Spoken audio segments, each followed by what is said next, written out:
Hi, my name is Willem Hoogendam, and today I will be presenting some of my research on the radial distributions of multiple stellar populations in Milky Way globular clusters. To begin with, what is a globular cluster? Globular clusters are star clusters consisting of hundreds of thousands to millions of stars, all bound by gravity. Interestingly, though, globular clusters exhibit multiple stellar populations, with nearly all globular clusters having two or more populations of stars. These stellar populations mainly differ in their chemical compositions. One way we can see these differences is by using color magnitude diagrams.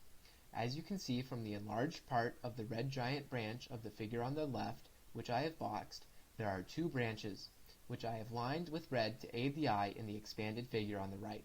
If there was only one population, we would not expect to see more than one branch. Now that I have laid out the basics of what globular clusters and multiple populations are, what are the questions our research is trying to answer? First, we were interested in using ground-based photometry to distinguish multiple populations.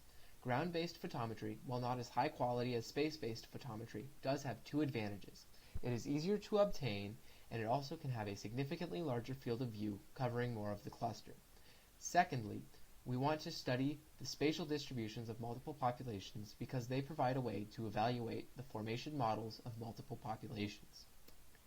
Raw cluster data consists of stars that are actual cluster members and other foreground or background contamination stars. To trim out the contaminating and poorly measured stars, we first eliminated stars with too high of uncertainties from the dataset, and then performed inner and outer radial cuts. The inner radial cut was to ensure we had a complete sample, and the outer radial cut was to trim away stars that have a low probability of being cluster members. We also performed a cut on magnitude, so that we only focused on the magnitude range of the red giant branch. Next, we performed a color-color cut, where we made a color-color diagram and fit a polynomial to it. Only stars within two standard deviations of this polynomial fit were kept in our sample. This figure illustrates the color-color diagram and our cuts. The green stars are our whole sample after the uncertainty cut, and the purple stars are the stars that have passed all of our cuts up to this point. After the color-color cut, we then fit a line to the red giant branch in the V versus C index graph, where C is defined as U minus B minus I. The C index is chosen because it has been shown to increase the separation of the two populations as compared to other color indices. We then fit a line to this graph and separate the two populations as compared to based on location on this graph.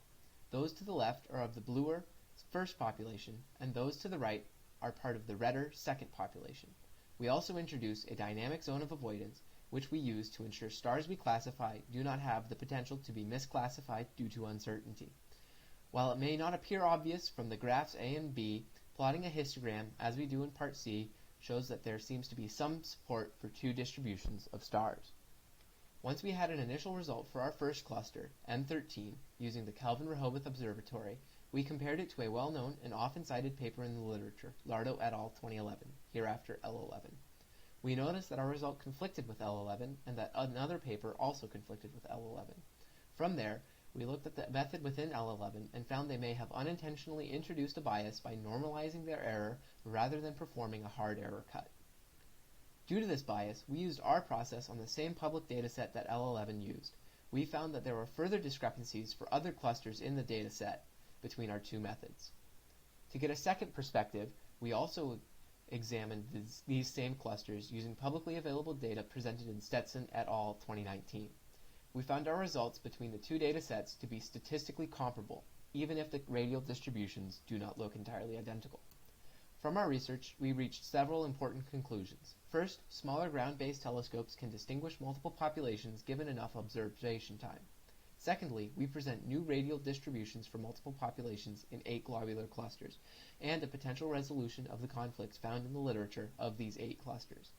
Finally, we conclude that normalizing error while studying multiple populations in globular clusters may lead to the introduction of a bias. Finally, I would like to acknowledge the assistance of Professor Jason P. Smolinski and funding from the Hubert A. Vanderplas Memorial and Canis Student Research Fellowships, as well as an MSGC undergraduate fellowship. Thank you.